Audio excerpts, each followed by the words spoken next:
What if the scariest part of alien disclosure isn't the aliens? What if the real fear is who controls the proof? Hi, I'm Rob, and this is a constantly racing mind where every frame tells a story. Today we're talking about Disclosure Day, Steven Spielberg's return to First Contact. I will talk about the setup, performances, craft, themes, and how the movie fits into Spielberg's larger filmography. But I will not reveal the major twist, the ending, or what the trailers are hiding. The rumors around this movie have been wild. Future Humans, a eulogy for humanity, something closer to a spiritual science fiction than a traditional alien film? But here's what I can tell you without spoiling anything. Disclosure Day is a beautiful mess. It soars in some places, it stumbles in others. In the ending, I'll have a spoiler version out soon. For now, let's talk about what works, what doesn't, and whether it's worth your time and ticket price. Disclosure Day is a 2026 sci-fi mystery thriller from Universal Pictures and Amblin Entertainment. It is directed by Steven Spielberg, written by David Koepp, from a story by Spielberg, and stars Emily Blunt, Josh O'Connor, Colin Firth, Eve Hewson, Coleman Domingo, and Wyatt Russell. The film is rated PG-13 for some bloody image, action violence, and strong language. It opens wide on June 12, 2026 and runs about 145 minutes, which is about 2 hours and 25 minutes.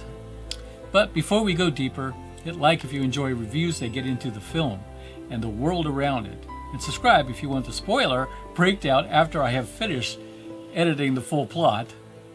We dig into the genres of sci-fi, horror, action-adventure, pop culture, and all things geek.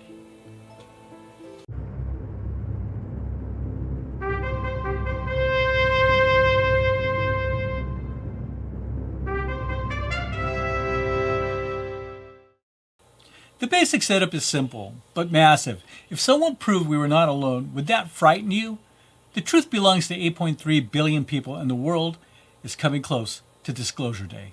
Disclosure Day is not really about the day after humanity learns we're not alone. It's about the final hours before the truth breaks loose. Josh O'Connor plays Daniel Kellner, a cybersecurity expert who has stolen evidence from a private organization called Wardex, evidence that could prove we are not alone. Emily Blunt plays Margaret Fairchild, a Kansas City meteorologist whose life changes after a very public, very strange, on-air incident. From there, the stories start pulling toward each other, while forces in the background try to keep everything contained. That's all I'll say about the plot, because the movie is built around discovery. But structurally, this is not a calm first contact story. This is a chase thriller, stolen files, moving targets, a world on the edge of something bigger than anyone can control. And that structure lets Spielberg pull from multiple areas of his career at once. Spielberg's career breaks into a few big lanes. There is the sci-fi side with films like Close Encounters, E.T., AI, Minority Report, and War of the Worlds. There's the action and adventure side with Jaws and the Indiana Jones film. And there are people stories like Schindler's List, Saving Private Ryan, Lincoln, Munich, Empire of the Sun, and The Fabelmans. But the spiritual side is different. That is not one separate category. It runs through all the others. It shows up in the faith and relics of Indiana Jones, the afterlife of Always, the calling of Close Encounters and the grace of E.T., and the moral weight of films like Schindler's List and Saving Private Ryan. Disclosure Day lives right in that overlap. Okay, let's start with the best thing in this movie, Emily Blunt. She plays Margaret with a kind of controlled chaos that is genuinely captivating.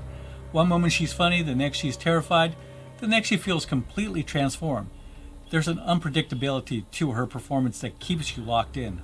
There's a live broadcast sequence early on that tells you everything you need to know. She is operating on a different level here. Oscar conversation is absolutely justified. I like Emily Blunt in this role because her career has already crossed so many lanes. She has done sharp comedy in The Devil Wears Prada, genre action in Edge of Tomorrow, The Adjustment Bureau, and Sicario, intimate sci-fi horror in A Quiet Place, musical fantasy in Mary Poppins Returns and Into the Woods. She also stars in an award-level drama, Oppenheimer. Disclosure Day is pulling from all of that. Margaret is not just an emotional center, she is the human signal in the middle of the noise. I knew very little about Josh O'Connor. I thought he was an interesting choice for Daniel because he does not seem like a typical blockbuster lead. Watching the trailers, he has a nervous internal quality. You can see the wheels turning before the character says anything. Apparently, a lot of people know him from The Crown, where he's played Prince Charles, but his film work in God's Own Country, La Chimera, and Challenger shows a different kind of range. He can play wounded, strange, arrogant, fragile, and funny without smoothing the edges off the character. That's important here because Daniel is not the classic action hero carrying the truth. He is the guy with the files, the math, and the burden. He feels like someone who understands the evidence before he understands what it's doing to him. Eve Hewson is another interesting piece of the cast because she has quietly been stacking strong recent work. And yeah, Eve Hewson is Bono's daughter, which is a little kind of hits differently for me because U2 has had a real impact on me throughout my life. But she is not just a famous musician's kid showing up in a Spielberg movie. She has been building her own lane with Bad Sisters, Flora and Son, and The Perfect Couple. In Disclosure Day, she brings that current momentum into a much bigger studio film. So even if Jane is not the largest role in the movie, Hewson brings current momentum to it. She feels like an actor moving from strong streaming and indie work into a larger studio spotlight. I've always liked that Colin Firth works from the opposite direction. He is not the obvious alien conspiracy villain, and that is why the casting is interesting. His background in prestige drama, The King's Speech of course, spy stories like Tinker Tailor Soldier Spy, and action work like Kingsman gives him a polished authority, not to mention he was also in Mary Poppins Returns with Emily Blunt. In Disclosure Day, he does not need to look monstrous. He looks respectable, and that makes the threat feel colder. Colman Domingo is fantastic as Hugo. He brings warmth and grounding to a movie that really needs it. Every time he shows up, the film feels more human, more centered. Domingo's genre background is stronger than people may first realize. He has had a major horror credit through The Fear of the Walking Dead, where he played Victor Strand across the show's run. It gives him an apocalypse survival credibility. He was also in Candyman, Zola, and Tom Clancy's Without Remorse, and voiced Unicorn in Transformers: Rise of the Beast. He was also in The Running Man in 2025, which keeps him connected to speculative action material, even as his prestige profile rises. Now, at 78, Spielberg is still directing movement better than almost anyone. There's a sequence involving a train and a car. All I'll say is that it is staged in a way that had me gripping my seat. It's controlled, it's fluid, and it reminds you exactly why his action still works. Kinda think of Indiana Jones and Raiders of the Lost Ark chase scenes, and you'll get the idea of the flavor we're talking about. Visually, there are moments where the film feels like classic Spielberg. Clean composition, smart transition, letting tension build without overcutting. And yes, of course, my favorite, John Williams. This is his 30th collaboration with Spielberg, and the score feels like an emotional spine of the film. There are stretches where the music just breathes, and suddenly you're not watching a 2026 blockbuster. You're tapping into something closer to Close Encounters.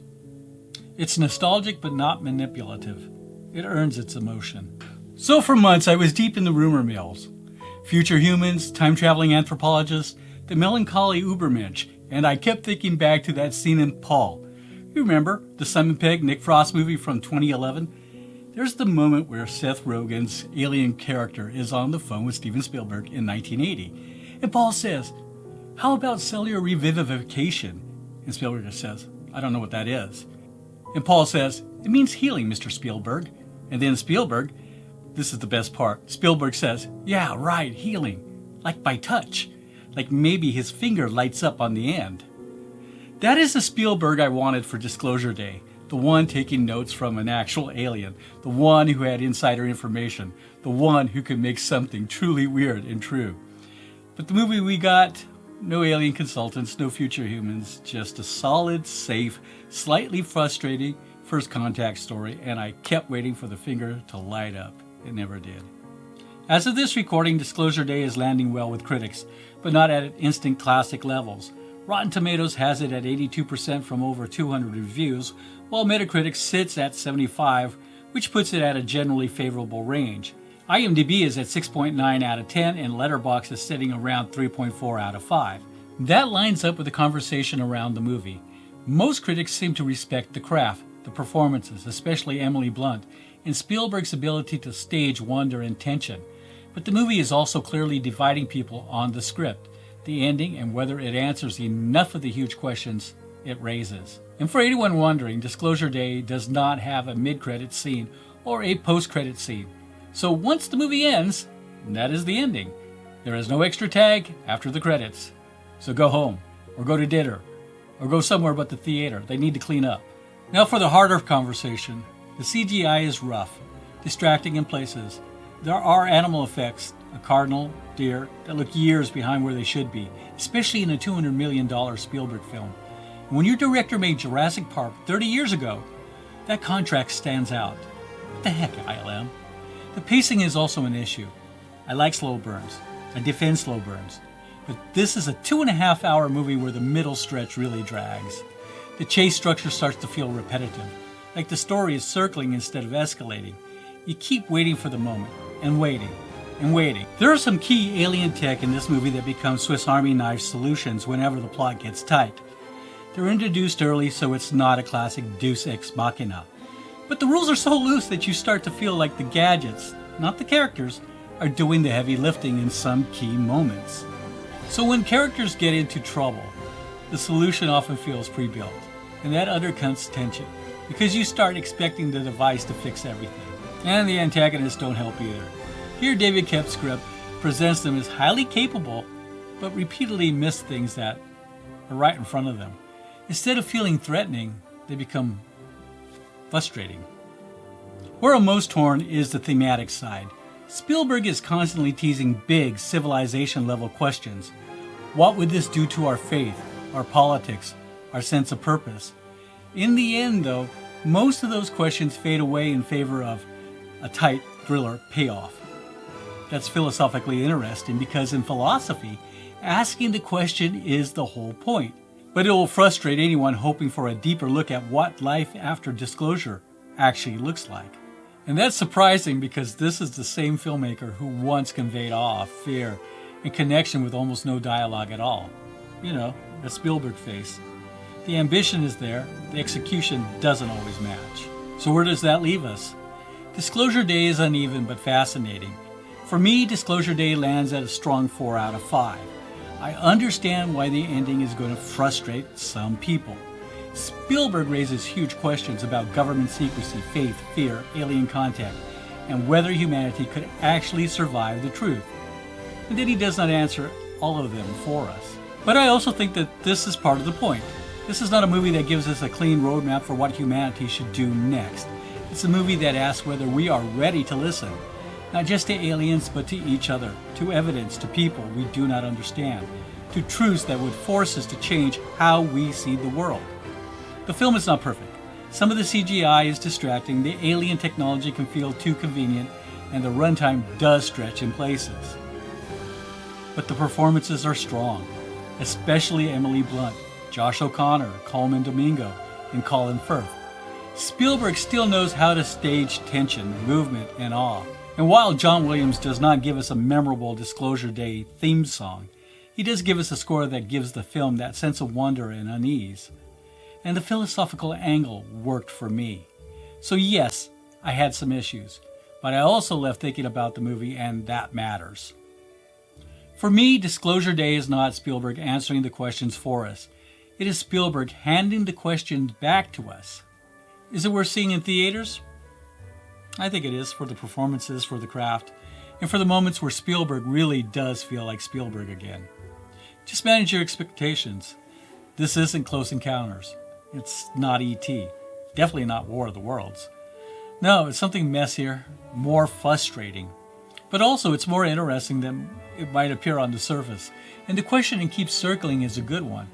If the truth belongs to everyone, who would fight hardest to keep it that way? I've got a lot more to say about the ending, including exactly what the final statement means and whether that ending actually works. And that's going to be a separate video. Full spoilers coming pretty soon. So if you've seen the film or don't mind spoilers, keep an eye out for that one. That is my non-spoiler review of Disclosure Day. Now, I want to know what you think. Did the ending work for you, or did it feel like the movie stopped right when the real story should have started? And where does this land for you in Spielberg's sci-fi filmography? Drop your thoughts in the comments, but keep this one spoiler light for now. I'll be doing a spoiler breakdown where we can get into the ending, the alien message, the Wardex material, the religious angle, and what the movie is really saying with that final moment. And if you enjoyed this review, hit like, subscribe, and stick around for more sci-fi, horror, action, adventure, prop culture, and all things geek here on A Constantly Racing Mind, where every frame tells a story. Also, check out the Intelligent Filmgoers apparel through the link in the description. And before you go to the theater, check out the Run P app so that you know the best time to sneak out and take that bio break without missing something important. Thanks for watching, and I'll see you in the next one. Take care.